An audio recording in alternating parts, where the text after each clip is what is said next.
제가 예전에도 언급했던 덴마크 철학자 케고르 그분이 대표작 죽음에 이르는 병이라고 그 책을 지었다고 했죠. 얇은 책인데 그분이 죽음에 이르는 병이 뭐라고 정의했느냐 하면은 그것을 절망이다. 절망이 죽음에 이르는 병이라고 규정하고 있습니다. 그 책에서 그는 이렇게 말하고 있습니다. 완전하게 건강한 인간은 어디에도 존재하지 않는다. 마음 깊은 곳에 동료라든지 압박, 부조와 불안 따위를 갖고 있지 않은 인간은 없다. 모든 인간은 정신의 병을 갖고 있다. 또 자살로 세상을 떠나려는 것은 인생에서 가장 큰 죄악이며 또 신에 대한 반역이다. 절망이란 죽음에 이르는 병이다. 좌절은 질투심과 연루되어 있다. 절망에 대한 가장 확실한 해독제는 믿음이다. 절망에 있어서 가장 훌륭한 치료제는 가능성, 희망이다. 투쟁하는 자가 멸망하느냐, 일어서느냐는 자신의 가능성을 믿느냐, 믿지 않느냐에 달렸다. 인생은 뒤를 돌아보며 이해하고 앞을 보면서 나아가야 한다. 사상이 끝나는 곳에서 신앙이 시작된다. 모든 일에 실패했을 때 조심스레 쌓아 올린 것들이 한순간에 무너졌을 때 당신은 처음부터 다시 시작해야 한다. 이것이 바로 승리이다. 이런 내용들이 그 책 안에 쭉 이렇게 있습니다. 사상이 끝나는 곳에 신앙이 시작된다. 절망에 대한 가장 확실한 회복제는 믿음이다. 가장 훌륭한 치료제는 가능성, 희망이다. 이렇게 이야기를 하고 있습니다. 우리는 절망은 아니더라도 절박한 상황을 마주대하며 자주 살아갑니다. 지금 제게도 절박한 상황이 있죠. 그리고 교인들 중에는 중병에 걸려 병과 매일 사투를 벌여야 하는 이들도 있을 거고요. 또 젊은이든지 또 30대, 40대 중년이든지 앞날의 문제 때문에 고민하는 분들, 그리고 또 가장으로서 그 무거운 짐을 어깨에 지고 있는 분들, 또 어떤 분들은 사랑의 하나님을 만나야 자기가 살 수 있겠다 싶어서 교회에 제발로 찾아오는 분들, 또 우리 사회에 가장 최근에 일어났던 작년 10월 29일에 일어났던 이태원 참사로 160명에 가까운 그런 정말 누군가의 아들과 딸로서 살아가야 했던 그 160명에 달하는 사랑하는 자녀를 잃어버린 부모님들, 그분들에게는 정말 절망이죠. 또 제가 최근에 알게 된 태어난 지 2달밖에 되지 않았어요. 엄마 아빠가 싸워서 엄마가 가출했는데, 가출하면서 아기를 낳았는데 애를 낳고 또 이 폐가 문제가 돼서 폐 수술을 하다가 그냥 죽었어요. 그 엄마가 수술을 하면서 자기가 낳은 몸으로 낳은 2달도 안 되는 그 신생아를 바라보면서 느껴야 할 감정. 그런데 아빠는 딸을 키워야 되는데 친권을 또 포기해버렸네. 그 2달 됐는데 주민등록 번호도 없고 이름도 없어요. 살아있으나 존재하지 않는 인간이 되어버린 거예요. 과연 이 아이에게 삶이란 무엇일까요? 지금은 뭐 자기가 자기 삶이 어떤지 모르니까 그게 절망이라는 걸 모르겠죠. 그러나 바라기는 그 아이가 좋은 가정에 위탁되고 잘 양육받고 또 좋은 양부모님 만나서 그렇게 잘 신실하게 건강하게 잘 자라갔으면 좋겠다는 저의 바람이 있습니다.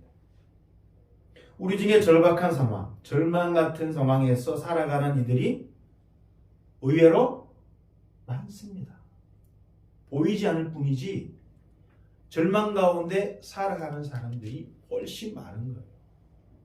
여기 나와서 예배 드리는 분들은 우리 절망과 절박한 상황에 더 처할 수 있겠지만 그나마 하나님께 감사하며 살아가야 되는 거죠.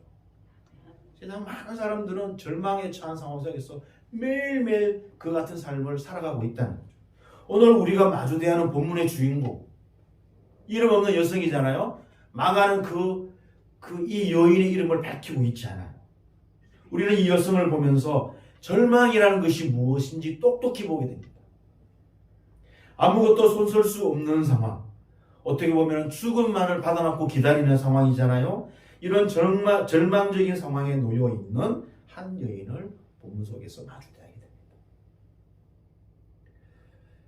우리가 마가의 이야기를 찬찬히 여러분 한번 16장밖에 되지 않지만 마가 얘기를 잘 읽어보십시오. 왜냐하면 신약 성경 가운데 마가가 가장 먼저 기록되었다라고 우리가 알고 있거든요.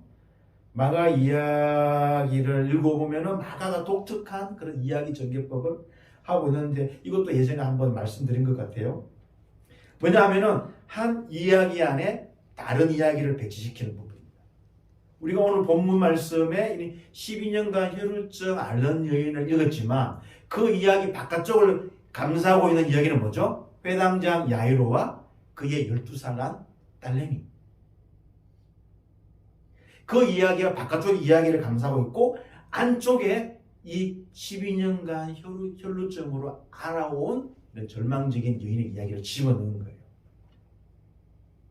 그래서 이런 문학적인 기법을 소위 샌드위치 기법이다. 샌드위치 다들 드셔보셨죠? 샌드위치를 안 드셔보셨으면 햄버거 그죠? 이 정도 생각하면 됩니다. 전체적으로 같은 음식인데 안의 내용이 바깥쪽을 더 풍성하게 하죠. 안의 이야기가 바깥쪽을 더 풍성하게, 더 맛나게, 더 맛깔스럽게 이렇게 해주는 게 이 샌드위치 기법이에요.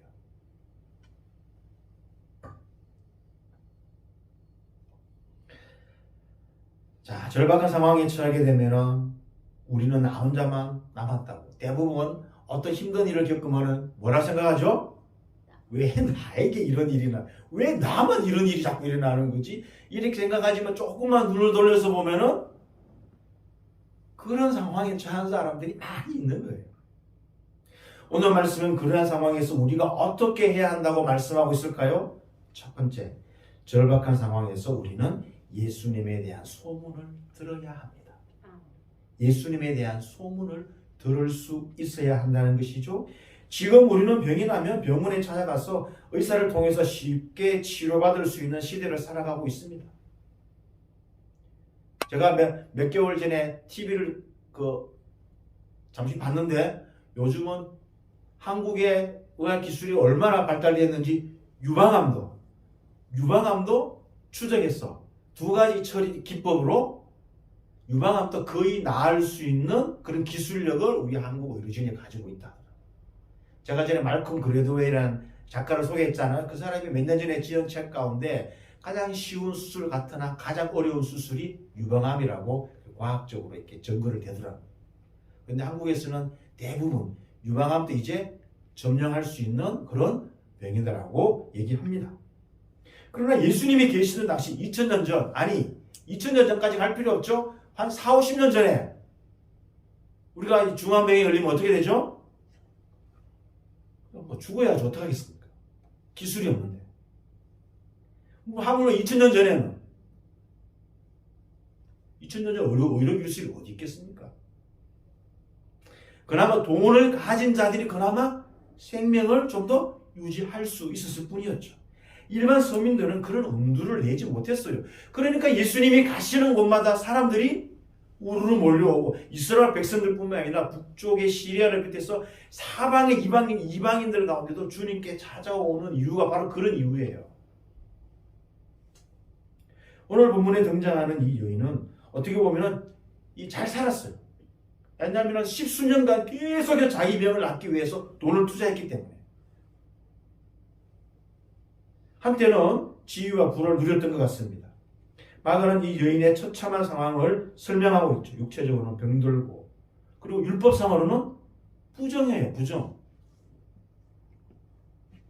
정결하지 않는 거예요. 몸에서 계속 유출병이 있다는 거는 율법적으로 부정한 거예요. 부정하다는 건 뭐죠? 사람들과 함께 어울려서 살아갈 수가 없는 거예요. 격리가 돼야 돼요. 그러니까 종교도 사회적 지위도 그녀에게 아무런 도움을 줄 수가 없었어요. 이 여인은 빠르게 죽음에 다가가고 있었어요. 그러니까 그녀 곁에는 아무도 남아있는 게 없었죠. 아무도 남아있는 자가 없었던 것이죠. 회당장인 야이로에게는 사랑하는 딸이 있었습니다. 그의 딸 나이가 12살. 이 10이라는 게 참 중요하죠. 회당장 야이로의 딸이 12살. 이 여인이 혈류병 걸린 지 몇 년? 12년. 12가 다 이렇게 맞물려 있어요. 공통. 아버지가 보기에 얼마나 아름다운 딸이었을까요? 오늘날로 치면 초등학교 한 6학년 정도죠? 저는 뭐 딸이 없어서 직접적으로 그 딸의 그 귀여움, 아름다움을 느낄 수 없지만 간접적으로 느낄 수 있죠. 얼마나 부모님들에게 아름답고 소중한 존재입니까? 이 사랑스러운 딸이 무슨 병에 걸렸는지 모르지만 아버지가 판단하기로 곧 죽음이 임박했다는 것을 알고 너무 절박한 나머지 예수님을 찾아가게 된 거예요. 이 이야기는 계속할 수 없으니 다음 기회에 이 말씀을 전하도록 하겠습니다. 다음 달에 to be continued. 회당장의 부탁으로 예수님은 그의 집으로 향하는 도중에 12년간 혈루증에 걸려 무척 고생하는 그 여인의 이야기가 여기에 툭 끼어드는 거예요. 우리가 부모와 엄마 아빠가 되었는데 막 예수님을 모셔서 지금 숨이 넘어가는 자기 집안에 사랑하는 가족을 살리기 위해서 예수님을 모셔가는데, 쉽게 얘기하면 용한 의사를 앰뷸런스 태워서 막 모셔가는데 중간에 어떤 사람이 나타나가지고 그 용한 의사를 내가 먼저 써야 되겠다고 하면은 여러분들 용납하시겠습니까? 골든타임. 야이로에게 예수님은 골든타임이었어요. 근데 그 골든타임을 누가 뺏었죠? 혈루증 걸린 12년간 혈루증의 이 여인이 골든타임을 뺏었죠. 다음에 얘기하겠지만 야이로가 얼마나 속이 탔겠어요. 자기가 먼저 12년 자기 딸을 고쳐야 되는데 이 여인이 덥석 들어와가지고 시간을 잡아먹고 예수님은 또 거기에 가다가 또 이 여인을 또 칭찬하고 가시다가 멈춰가지고 막 이렇게 이 일을 하시니까 회당장 야이로 입장에서는 속이 탔겠죠. 마가는 우리에게 이 두 가지 이유를 하나의 이야기로 합쳐서 우리에게 전해주고 있어요. 두 이야기가 어떻게 보면 서로 불꽃을 튀깁니다. 누가 먼저냐? 누가 먼저 치유함을 받아야 되겠느냐? 우선순위가 누구에게 있느냐? 그러나 마가는 이 두 이야기를 통해서 우리가 믿음의 눈을 어느 곳으로 향해야 될지를 보여주고 있다는 것입니다. 여러분 26절, 27절 한번 볼까요? 26절, 27절 함께 읽겠습니다. 시작. 많은 의사에게 많은 괴로움을 받았고 가진 것도 다 허비하였으되 아무 소용이 없고 도리어 더 중하여졌던 차에 예수의 소문을 듣고 무리 가운데 기어 뒤로 가서 그의 옷에 손을 대니, 이렇게 되어 있어요. 25절에도 12예를 혈루증으로 알아온, 이렇게 되죠. 알아온, 괴로움을 받았고 또 다 허비하였고 또 병이 어떻게 더 중하여졌던 차에, 아무 효염도 없고 중하여졌던 차에 소문을 듣고 그리고 예수님의 뒤로 간 거죠. 한글 성경에 이렇게 번역되어 있지만 이게 이런 것들이 다 뭐예요? 분사예요. 분사는 뭐냐면 다른 걸 꾸민다는 거죠. 결국은 이 분사적인 역할을 하는 이 7개의 분사가 있는데 결국은 나중에 한 단어를 꾸며요. 최종적인 단어가 뭐예요? 손을 대었다라는 단어를 향해서 이 7개의 분사가 다 그쪽으로 돌진하고 있어요. 알아온, 괴로움을 받았고 다 허비하였으되 아무 효염이 없고 더 중하여졌던 소문을 듣고 뒤로 가서, 이 모든 단어가 뭘 꾸민다고요? 그곳에 손을 대었다라는 한 동사를 꾸미고 있는 거예요. 이 여인을 묘사하는 7개 분사예요. 12년 기간 동안이란 그 긴 기간 동안 그녀가 병을 고치려는 노력이 얼마나 절박했는지 우리에게 보여주고 있는 거예요. 그 병에서 낫고자 이 여인이 얼마나 치열하게 그 시간을 살아왔는지 그걸 7개 분사를 통해서 우리가 알게 된다는 거예요. 그러나 이 모든 시도들은 그녀에게 단지 고통스러운 지연만 남겨줄 뿐이었어요. 계속 시간은 지연되지만 병이 낫지 않는 거죠. 이런 절망적이고 고통스러운 상황에서 이 여인에게 다가온 마지막 소식이 어떻게 보면 뭐예요? 예수님에 대한 소문이었죠. 27절 예수의 소문을 듣고 어떤 예수의 소문을 들었을까요? 마가복음 1장에서 4장까지 이야기겠죠? 그 안에 중풍병자를 고치시고 나병을 고치시고 열명 걸린 베드로 장모도 고치시고 귀신 들린 자도 고치시고 각종 병을 고치는 선지자가 우리 가운데 일어났다. 우리 가운데 오셨다. 이런 소문을 이 여인이 듣게 된 거예요. 이것이 예수님에 대한 소문을 들었던 이 시점이 이 여인의 운명을 바꾸는 계기가 되었습니다. 우리 가운데에서도 하나님을 만나면 인생이 변화된다는 소문을 듣고 교회에 나오시는 분들이 있어요. 예수님의 소문을 듣는 자마다 변화될 가능성이 열려 있어요. 듣는다고 다 가능성이 되는 건 아니죠. 왜냐하면 왜 그 가능성이 열려 있죠? 예수님이 구원이시고 예수님이 생명이시기 때문이죠. 그리고 이것이 기독교 복음의 핵심이죠. 그래서 우리는 예수에 대한 소문을 지속적으로 들어야 됩니다. 나 한번 예전에 들어봤어. 그런 차원이 아니라 오늘도 듣고 내일도 듣고 다음 주도 듣고 예수에 대한 소문을 계속해서 들어 놓아야 됩니다. 그리고 우리가 경험한 예수님에 대한 소문을 지역사회에 뭐 해야 되죠? 퍼뜨려야 됩니다. 저는 여러분들이 교회에서 계속해서 예수에 대한 소문을 듣고 예수에 대한 소문은 예배를 통해서 그리고 설교 말씀을 통해서 그리고 교인들이 여러분의 또 숙모인 가운데 서로의 인생에서 하나님 개입하신 그 놀라운 감정이라는 것을 통해서 예수님에 대한 소문을 지속적으로 반복적으로 계속 들어야 돼요. 그래야 예수님에 대한 소문을 이 지역사회에 퍼뜨릴 수 있는 뭐가 있어야 될 거 아니에요. 아무것도 없는데 예수님에 대한 소문을 퍼뜨릴 수 있는 건 아니잖아요. 예수님에 대한 소문을 듣게 하려면 어떻게 해야 되죠? 예수님에 관한 이야기를 불자들이 전해야 됩니까? 아니면 무슬림들이 전해야 됩니까? 누가 전해야 돼요? 예수님의 제자들이 전해야 되죠. 예수님에 관한 이야기를 예수님의 제자들이 이야기해야 되는 거죠. 주사랑 교회에 가면은 불임 가정도 임신하여 아기를 가질 수 있더라. 주사랑 교회에서 말하는 예수님을 믿으면 병고침을 받을 수 있다 하더라. 주사랑 교회 예수님이 인생의 문제를 해결하신다 하더라. 이런 소문이 가득해야 오늘 이 혈루병 걸린 여인처럼 절망에 처한 자들이 소망을 가질 수 있지 않겠습니까? 교회가 기본적으로 이런 예수님에 대한 이야기가 풍성해야 지역사회 그리고 우리와 함께하는 세상 사람들이 그 절망에 빠진 자들이 예수님 나도 한번 만나보자 그런 소망을 가질 수 있지 않습니까? 너무나 당연한 이야기지만 의외로 우리 믿는 자들이 예수님에 대한 이야기를 잘 하지 않습니다. 목사인 저조차도. 교회에서는 막 열불나게 하지 일상생활 속에서 잘 안 하더라는 거죠.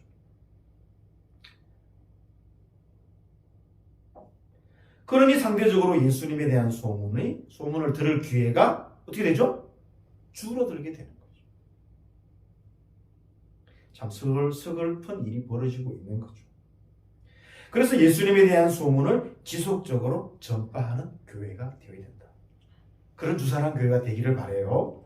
그래야 절망에 빠져있는 분들이 그 소문을 듣고 예수님을 만나려고 교회에 올 수 있는 가능성이 열리기 때문인 거예요. 바로 교회는 예수님의 소문으로 가득 찬 교회가 되어야 되는 거죠. 우리의 삶이 사도 바울적인 표현으로 뭐라 그러죠? 예수 그리스도의 향기다. 예수 그리스도의 편지다. 향기는 자기가 향기 맡아봐라. 꽃향기가 그렇게 합니까? 자연스럽게 있으면 주위에 사람들이 알아서 꽃향기를 맡으러 오죠? 그리스도의 향기, 그분의 소문을 나르는 삶이다라고 규정하고 있는 거예요. 그러니까 우리 가운데 예수님에 대한 소문을 우리가 먼저 지속적으로 들어야 되는 거예요. 절박한 가운데 있는 분들, 절망 가운데 있는 분들은 반드시 예수님에 대한 소문을 들을 수 있는 가능성이 열려야 합니다. 그 가능성을 전달하는 이들이 저와 여러분들인 것이죠. 그래야 그 절망을 극복하는 힘을 얻을 수 있기 때문입니다. 바로 주사랑 교회가 예수님에 대한 소문으로 가득 찬 교회가 되어서 많은 이들이 그 소문을 듣고 인생의 변화를 경험했다는 그런 감정이 충만한 주님의 몸된 교회가 되시기를 주님의 이름으로 간절히 축원합니다. 자, 오늘 말씀은 이런 상황에서, 절박한 상황에서, 절망적인 상황에서 우리가 어떻게 해야 된다라고 본문의 말씀을 하고 있을까요? 두 번째로, 절박한 상황에서 우리는 예수님에게 어떻게 나아가야 할지 생각하며 행동해야 합니다. 생각이 중요하죠? 생각을 해야 행동을 하기 때문에. 소문을 듣고 그리고 생각을 해야 돼요. 예수님에 대한 생각을 해야 된다는 거죠. 생각을 해야 행동할 수 있기 때문인 거죠. 소문으로만 듣는 것으로 그치지 말아야 됩니다. 소문을 듣고도 정말 그럴 수 있겠어? 내가 12년간 노력했는데 이 모양인데 어떻게 그런 일이 일어날 수 있어? 라고 포기했다면, 그 여인이 포기했다면 그 여인의 치유의 가능성은 닫혀버렸겠죠. 그런데 그 여인은 마지막 지푸라기를 잡는 심정으로 예수님에게 어떻게 나아가야 될지 그 소문을 토대로 생각하게 된 것이죠. 그리고 이 여인의 생각은 무엇입니까?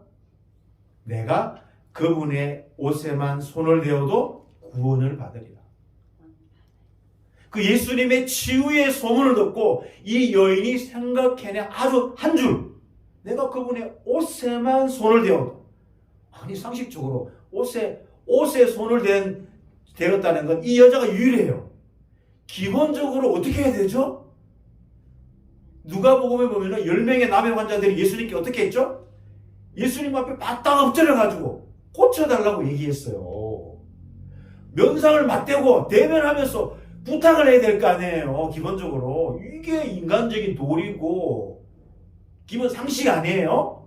근데 이 여인은 뭐예요? 내가 그분의 옷에만 손을 대어도 상식적이지 않죠? 당연히 이 생각이 상식적이지 않고 너무 엉뚱하죠. 무리하잖아요.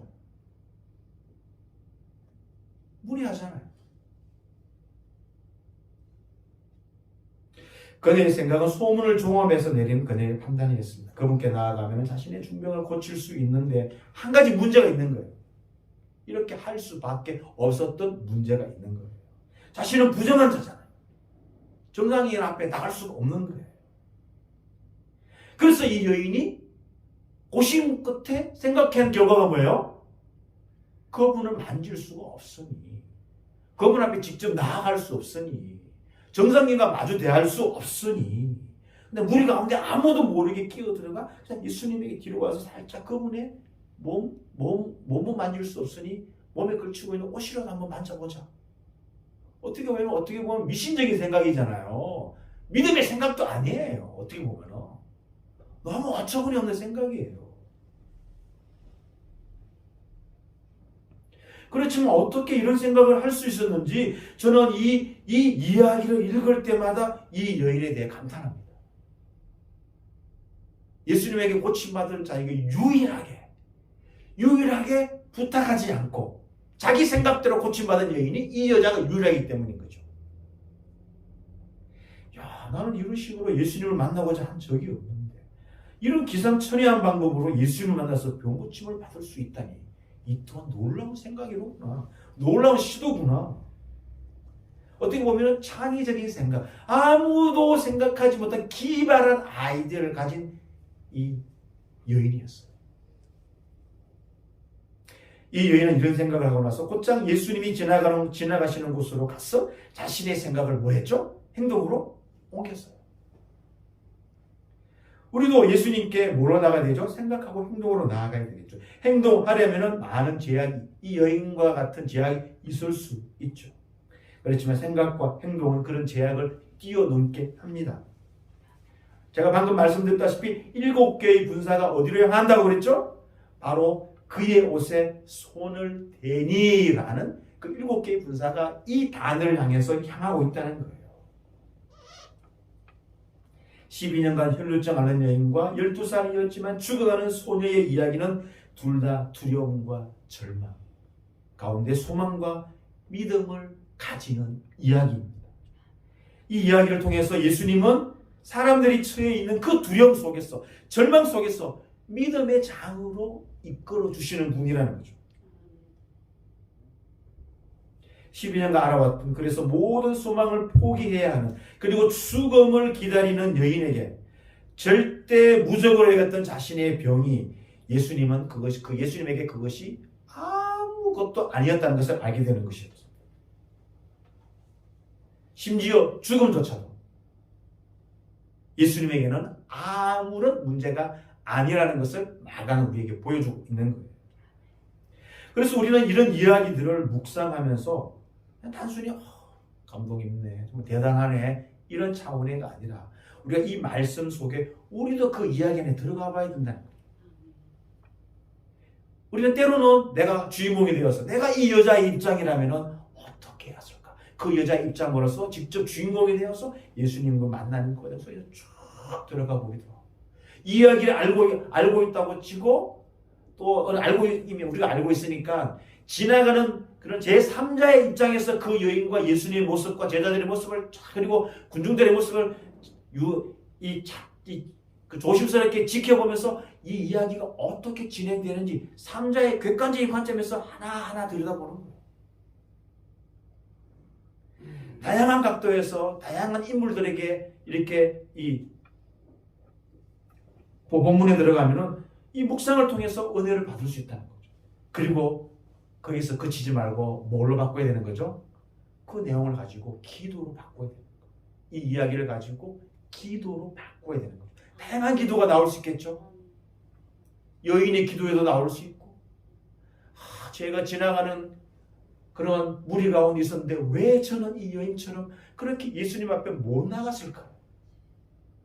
제자들은 이 여인이 급한 절박한 마음을 봤는데 이렇게 사람들이 많이 밀치는데 뭘 자기를 만졌다고 그거를 이상한 말을 제자들에게 했는지 그 제자들의 입장이 되었어.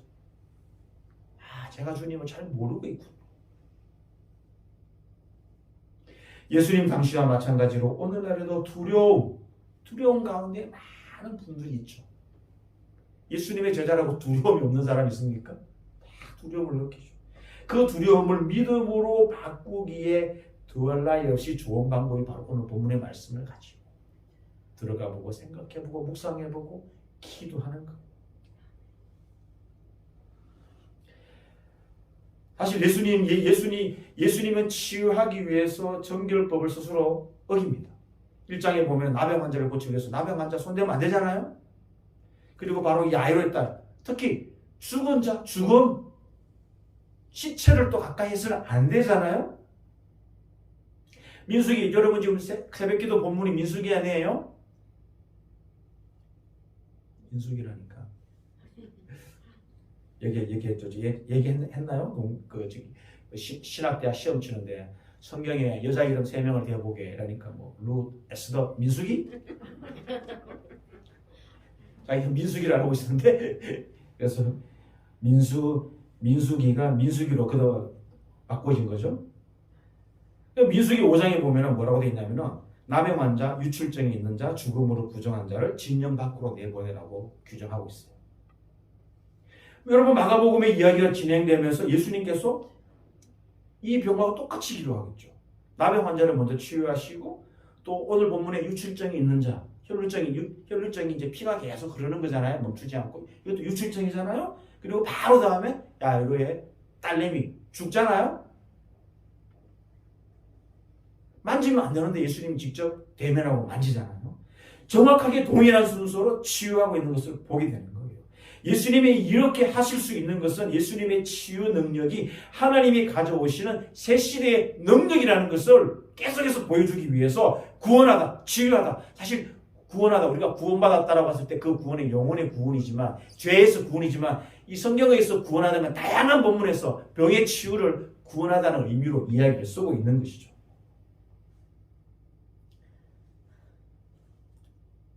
단순히 예수님께서 그 병이 치유된 것을 예수님이 자신이 허락하지 않았어요. 그렇죠? 예수님이 쇠꼬푸니까 내 능력이 나갔네? 얼떨기를 한 거예요. 다 본문은, 다른 본문은 다 예수님, 내가 원한다. 너의 믿음이 너를 구원했다. 내가 너를 치유해 줄게. 그렇게 얘기하잖아요. 그죠? 근데 여기는 예수님이 치유하는 말도 없이 그냥 치유가 돼버린 거예요. 예수님의 의지와 무관하게 치유 과정이 일어나 버린 거예요. 그냥 여기서 일이 끝났다면 이 일이 드러나지 않았을 거 아니에요. 그래서 예수님은 야이로 집에 가다가 의도적으로 서서 이 여인의 일을 들추어낸 거예요. 그리고 주변의 많은 사람들에게 이 여인을 인정해주고 칭찬해주고 이 믿음을 격려해줌으로써 이 여인을 두려움에서 소망을 갖게 하고 주위의 많은 사람들에게 자기에게 어떻게 찾아와야 되는지, 이 2000년이 지난 우리가 오늘 본문을 대하는 우리가 어떻게 예수님을 바라보고 예수님에게 나아가야 되는지 도전하고자 예수님이 이 여인을 공개적으로 드러낸 거예요.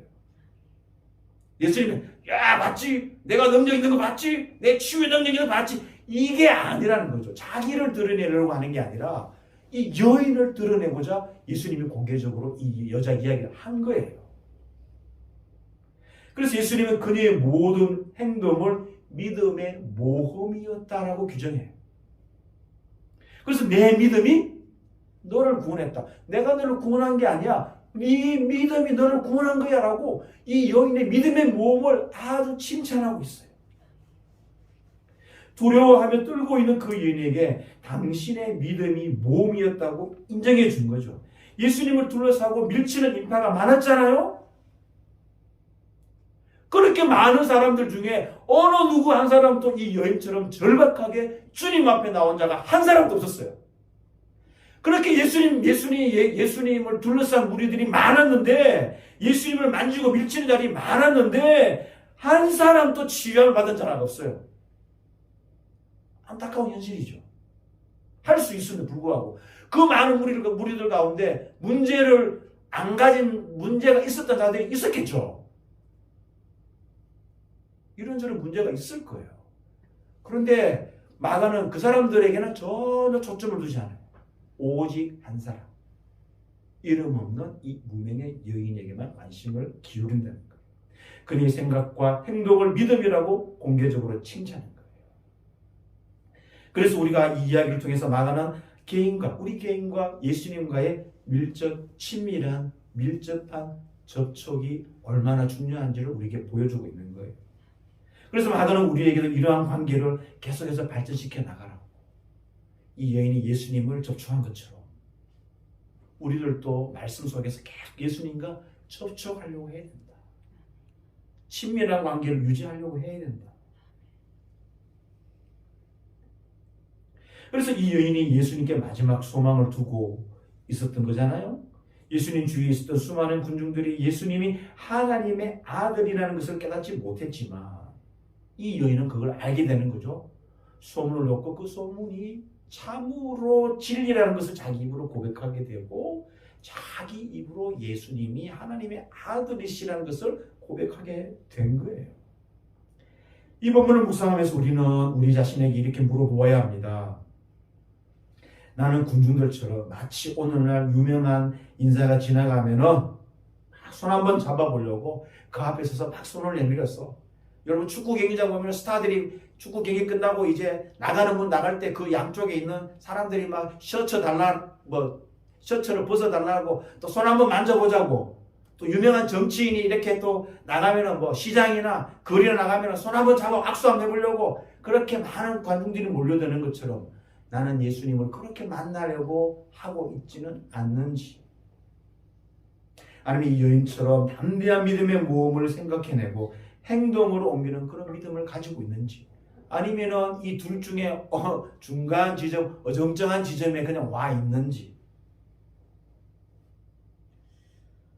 성경에는 포함되어 있지 않지만 외경이라는 게 있어요. 그 외경에 의하면 이 여인의 이름을 베로니카라고 합니다. 베로니카라고 이 여인의 이름을 붙이고 있어요.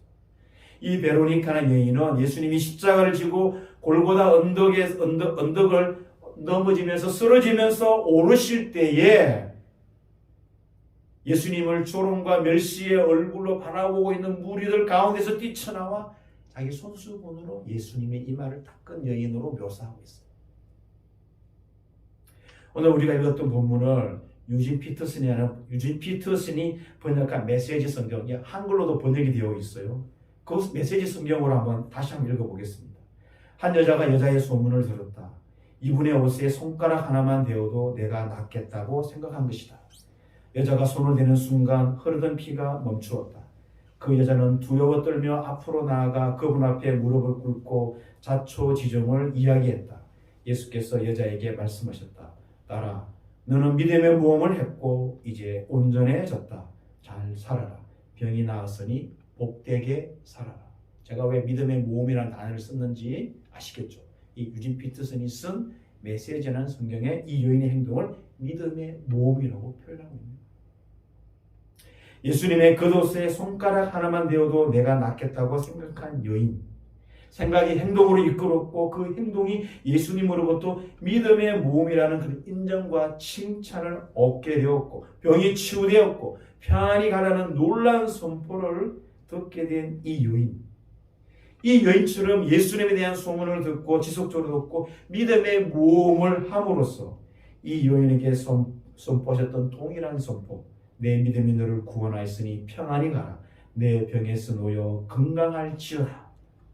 이 선포가 저와 여러분에게도 동일한 선포로 다가오기를 주님의 이름으로 축원합니다. 아멘.